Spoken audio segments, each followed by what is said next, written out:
Glen and I'm the sign shop supervisor. I've been working at Daytona International Speedway for 21 years. It's been great. I love this job. I love working here. I love it all. I mean, I really do. I enjoy coming to work here. I love being here. I love getting here. I love the whole process, helping people out and putting my skills to work. And it's just, for me, it's not even a job. It's a love. It's a passion.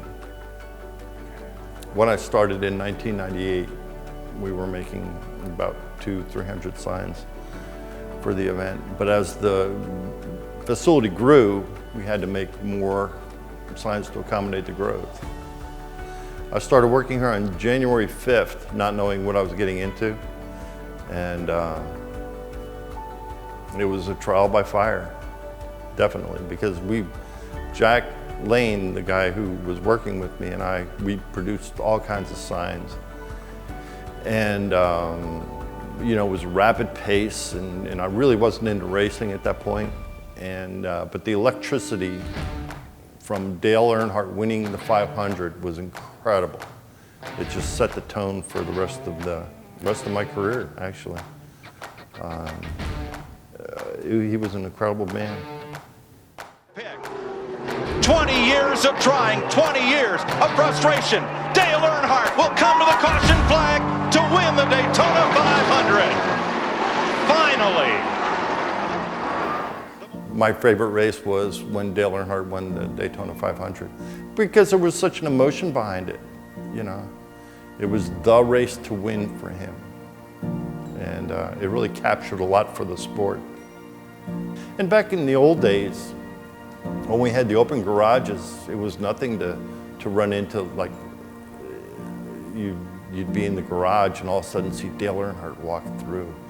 And it was kind of like, he had such an aura, an air around him that just captivated everybody, because everybody swarmed to get his autograph. But when you saw him walking through the garage, he was the boss.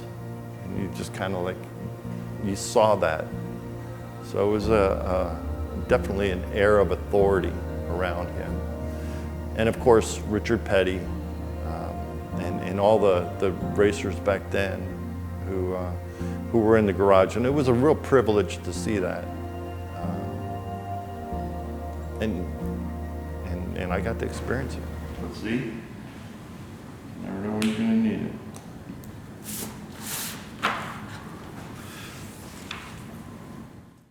Well, Brooke Mitchell came to me when we were in the infield, and she asked if I could put a Napa logo on Michael Waltrip's spoiler.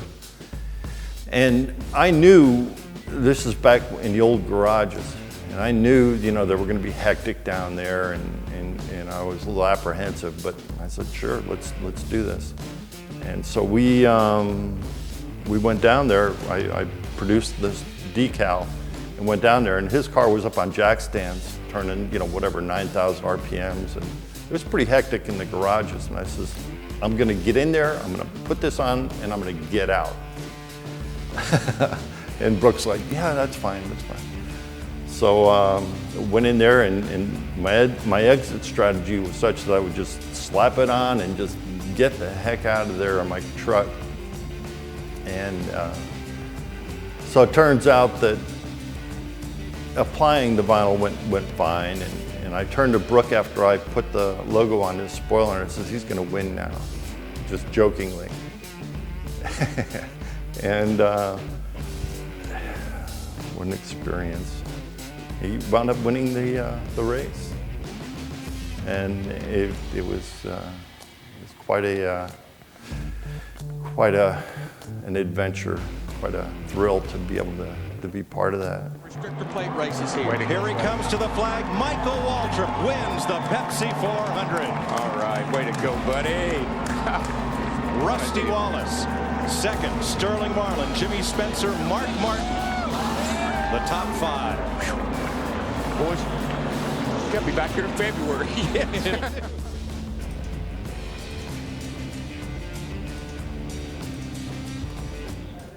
When I got this job, I interviewed on a Wednesday. I was working for the Daytona News Journal, and I went to lunch, came over here, interviewed on Wednesday, and then they called me back Wednesday evening for a follow-up interview on Thursday. So I managed to run over here on Thursday on my lunch break, had the second interview, and we're talking about changing clothes, getting into a suit, and I nailed the interview apparently, and went back to work on Thursday. They told me that I had the job and asked if I could start working on Monday. So I went back to work, told my boss I was leaving because I got a job at the Speedway, and so I quit on Thursday. Friday was my last day, and I started working here on Monday, and never looked back because I knew this is what I wanted to do. This would be my love for the rest of my life.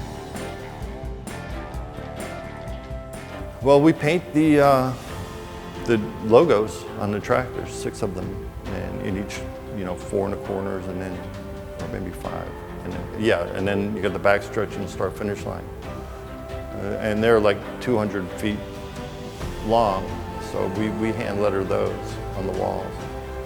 It's like, I treat it like hallowed ground.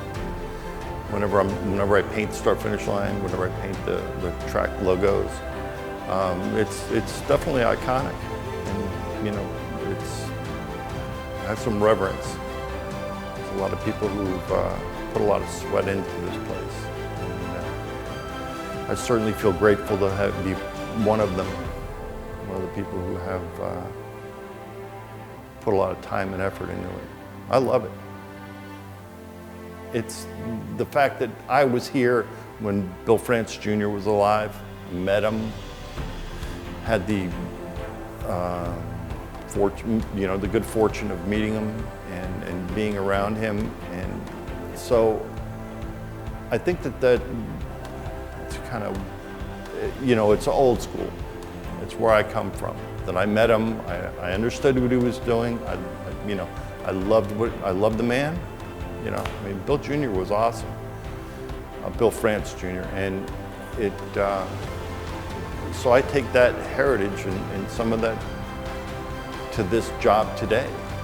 That, anybody who met Bill France Jr. knows that he was tough, but he was a great guy. I love this job. I really do.